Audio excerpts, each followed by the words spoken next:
Game. Game. Kukunin daw niya ng 3 minutes. Baka mo na to. Siyempre, gamit niya yung green apple handle na pinadaanan natin ng hasa. Pangalawang gamit niya na to. Kasi nagamit ko to kahapon. So ngayon, pangalawa na. Ano lang to, mild na hasa lang. May buntot kahapon, may buntot ulit ngayon. Yan. Solid ba, boss? Kung patamahin sa lamesa, marami sa akin yung dalit.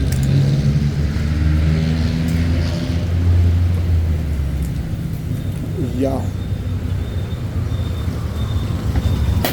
Oh, solid ang pagtama sa talim. Sa lamesa.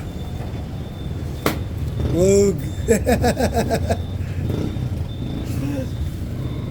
Grabe. Kaya kunin ng 3 minutes to ni Kulot. Tingnan natin yan mga boss.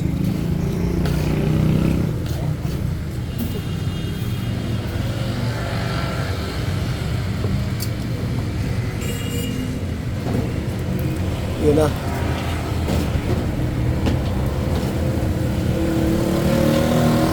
Alright, tapos na tayo sa primal cuts. Deboning naman tayo.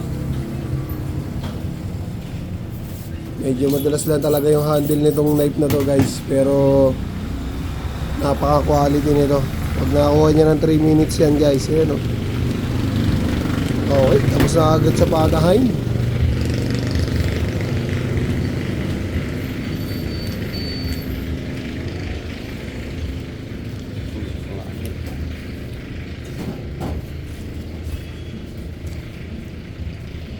Uy. Sobrang solid kagabi. Sobrang solid talaga ng mga knife na gamit natin. German steel pa yan mga boss. Kaya pagka nag-avail kayo nyan, hindi talaga sayang yung pera yun.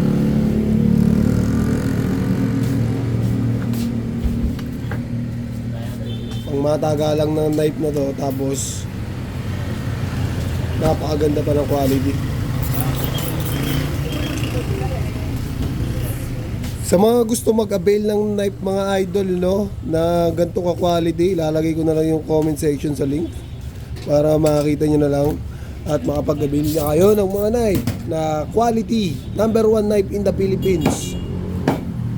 Sa mga nagsasabi sa akin na kung mayroon daw akong knife na ano, gusto nila kasi sa akin bumili, wala akong binibentang knife. Alright, dumirekta na kayo kay Butcher Knives Davao.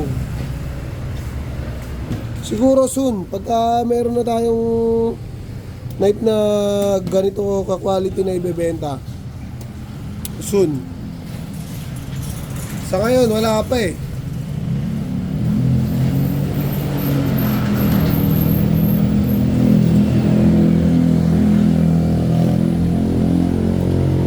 Darating din tayo dyan. Tapos, siyempre,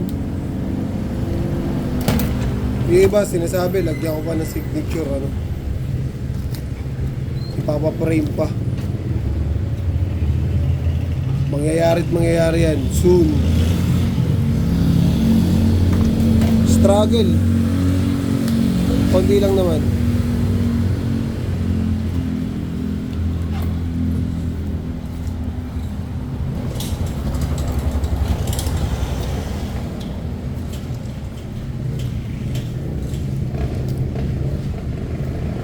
Alright.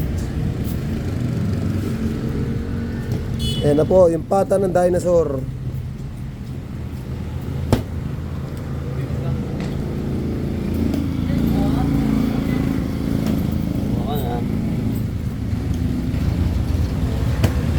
Alright.